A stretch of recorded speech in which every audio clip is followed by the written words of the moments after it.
Nylia scrambled out of her escape hatch as the war chief chased her with an animalistic bloodlust. She had to run quickly through alleys and abandoned homes across enemy lines, trying to regroup with her allies. She packed light, not planning on a direct confrontation. She turned a corner, gave herself some room, and notched an arrow. She'd aim for the head, certain that it would kill it. She hoped. Someone grabbed her shoulder, pushing past her.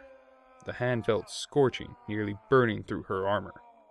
She jumped to the side, startled to see the company's young wizard.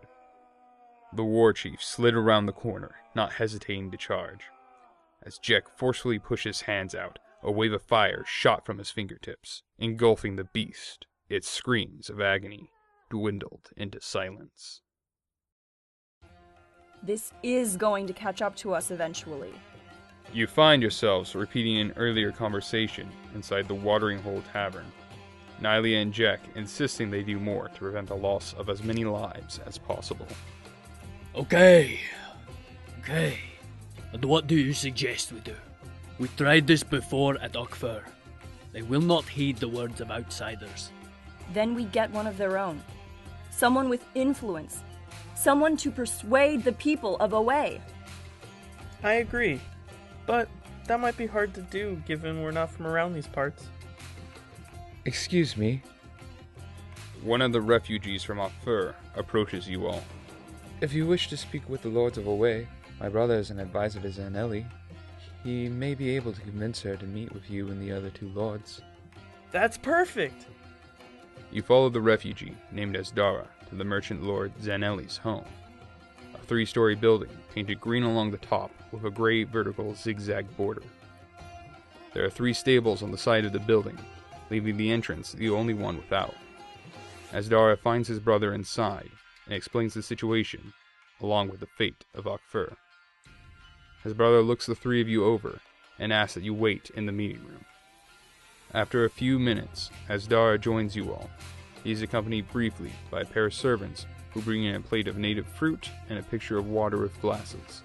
The servants leave without word after setting their trays down.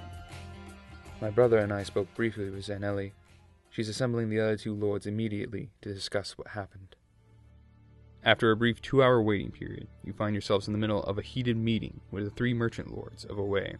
You've gathered that the host, Zanele, leads a band of hunters and the most wagons. She leads in the food trade. Argrin, a well-fed dwarf, is dressed in jewelry and silks. He profits most from the luxury market. Catal is a figure of ghostly pale skin.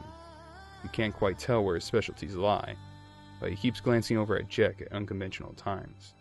At the moment, Zanele and Argrin are arguing about the validity of your claims. Catal has remained mostly quiet, but voiced interest in seeing the horde. You are your people's leader. They are counting on you to warn them of oncoming danger and to shield them from disaster. I'm expected to believe that from the time my shipment came in this very morning, Oa'Ai now lays in rubble. How can you expect me to believe this is no trick? To have me vacate my position and leave the entirety of Oa'Ai in your grubby hands. Come now. You can't actually believe such inane logic. For all I know, you 2 are in on it together. You both never liked me much. Because you think like a spoiled child. And what do you propose? We bankrupt ourselves, migrating the entire city? Who's thinking like a child now? At least we'd all be alive.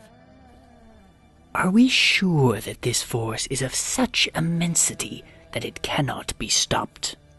My lords, there are other options we can explore.